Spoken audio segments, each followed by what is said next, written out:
Wonderful. So good afternoon, everyone. I'm Anissa Aliati, as mentioned, and I'm excited to be introducing you to Video Vitals today. According to Dr. Brian Hasselfeld, one of our judges, the medical director for digital health and telemedicine at Johns Hopkins went from just a few hundred telemedicine visits per month to well over 1 million total visits in a 14-month time frame during the COVID-19 pandemic. And telemedicine will continue to represent around 30% of outpatient visits that Hopkins performs for the foreseeable future. Yet there's a problem with telemedicine. Oops.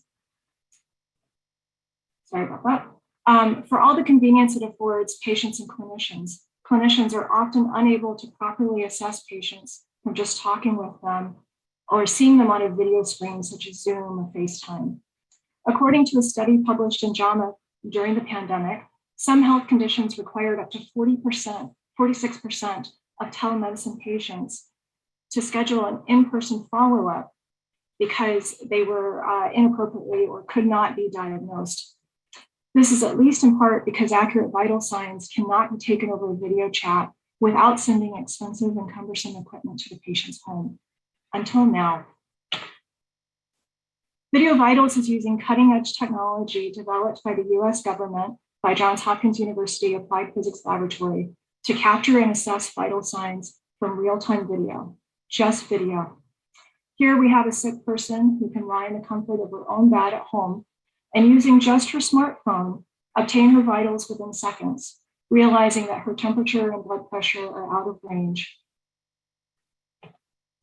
Our solution is to transition from the current approaches to capturing vital signs, which involve contact sensors and often another human in close proximity to the affected individual, to no thermometers, pulse oximeters, or blood pressure cuffs, just video.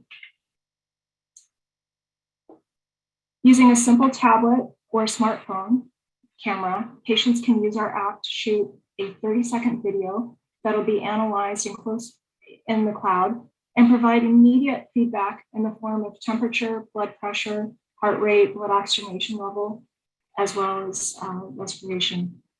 So there's a series of requirements that have to be met before the video capture can occur. And once all of those requirements are met, the video is captured and the data is forthcoming. So essentially 120 seconds from video to vital signs. So this cutting edge technology uses machine learning techniques and artificial intelligence to make the user experience easy while resulting in clear video for our software to analyze. Once the video is accepted by the app, meeting those requirements, the images are processed, the data is fed to our artificial intelligence engine to analyze, algorithms are running in the background, and extracted vital sign results are returned in a matter of seconds. This data is accessible by the clinician or healthcare provider via integration into an EMR system.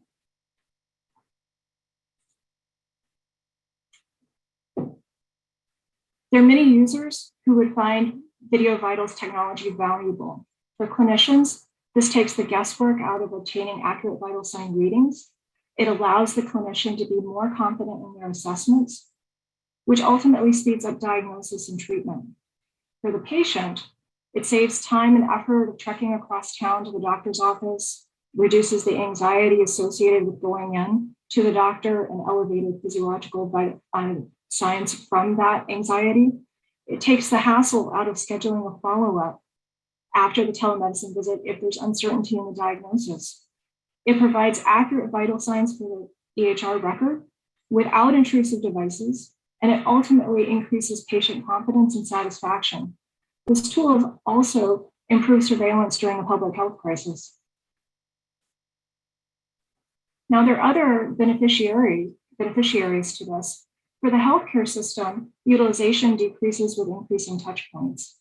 This allows better appropriation of resources in anticipation of the silver tsunami, the sheer number of aging patients in both out and inpatient settings. Successful telemedicine visits means having meaningful medical data before the visit. And for the insurer, adoption of Video Vitals technology will reduce visits and hospital stays. Our value equals engagement with all of these different users.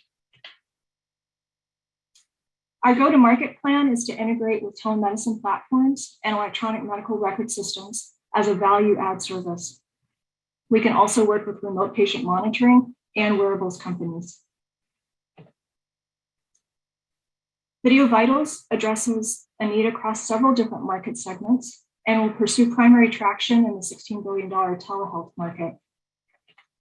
Key target markets include the following chronic conditions: hypertension, diabetes, cardiovascular disease, and respiratory diseases. These are all cases where self-monitoring in patients with these chronic conditions was associated with significant reductions in hospitalization and readmission, and reductions in mortality as well as adverse events. Now, just about everyone at home has a thermometer. Some have blood pressure monitors, and with the advent of the pandemic, many could purchase pulse oximeters as well for home use. Video Vitals technology is both hardware independent and in the self-care space compared to other conventional medical devices used to capture vital sign measurements. We anticipate that it'll take us about a year to have a working prototype, another year to perform the validation studies that include a longitudinal study allowing for data set generation and predictive utility. And then we will engage with the FDA for an IDE submission with concomitant IRB submission to initiate a clinical trial. Video Vitals is comprised of our Hexite team with technical lead Marlon Benjamin and design and business lead Con He, as well as my colleague Jason Spidoletta. In addition, key members from our team from Johns Hopkins Applied Physics Lab include Dr. Joe Angelo, William Paul, and Tony Weber. And our clinical advisors are Drs. Ed Chen and Panagis Garid-Satos, both at Bayview Medical Center in the Division of Pulmonary and Critical Care Medicine. We're seeking collaborators to help us complete development and work on clinical trials with patients to validate our methodology and approach. We'll be pursuing research and translational funding to build the application for leading mobile and computer telemedicine platforms, and we have some ongoing applications in progress right now. And finally, we're looking for team members with technical and business acumen to help us build the product and the company. Please join us to make Video Vitals a reality and transform telemedicine with just video. Thank you.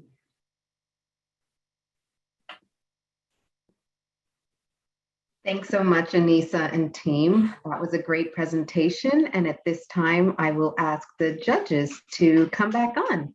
And Anissa, note that there are some questions in the chat for you all as well. So lots of interest there. Now, for the order of the judges, we will go from Brian to Adam to Eileen to Neil. Thank you. Thanks, Ash. Fantastic presentation, Anissa.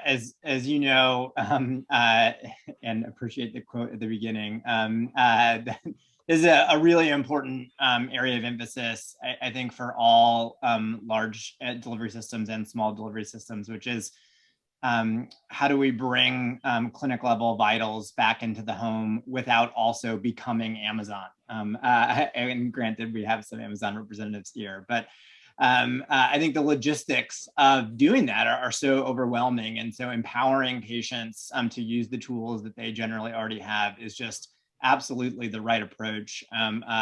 Instead of trying to solve the interoperability and integration question, simply leverage the devices that we have. And I think it's ripe for disruption here, and I think you framed that potential value extremely well. I also think that highlighting, as you did, the QA/QI part of what this would mean. So the difference between streaming vitals versus capturing, downloading, and processing vitals is a critical difference in how you can do this well.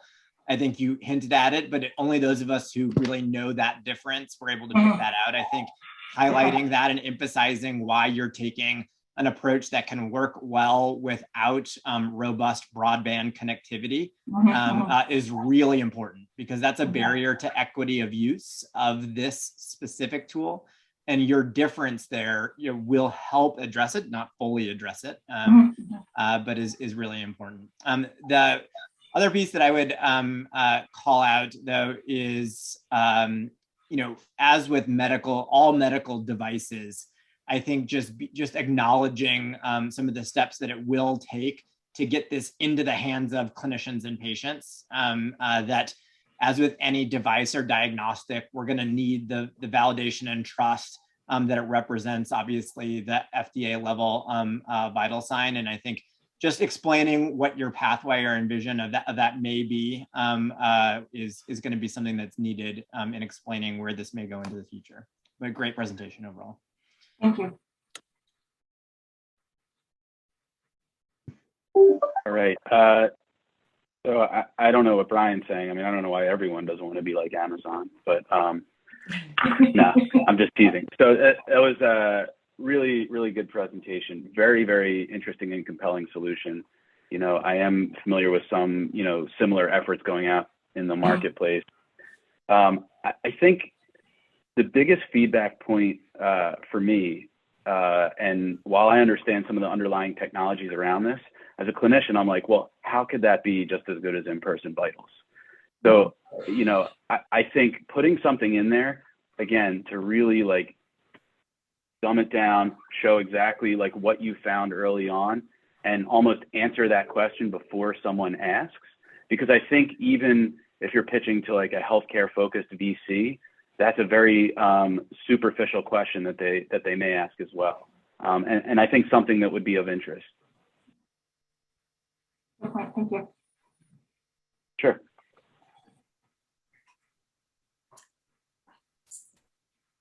So Lisa next, and Nisa, I thought you did a very nice presentation. Certainly an important issue that would, what a powerful solution that would be if it worked effectively. I had a couple comments. There's a lot of information to cover, but I felt like I would have, it would have been helpful to know more about where you are on this path. It sounds like you've got a really powerful team, which is wonderful, but it sounds like you're also smart enough to know the challenges ahead. And I'm not quite sure what you see as the development pathway.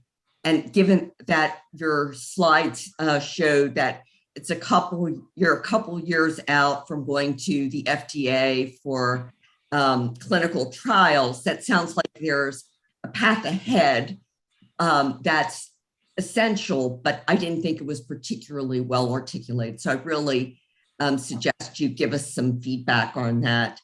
And I would also, because of the timeline, I would also consider the competitive landscape. If there are other solutions out there, where are they in the trajectory? Because it is an important problem to solve, obviously a very valuable solution if you can get it out into the market ahead of other solutions. So weaving that together, I think would strengthen the presentation.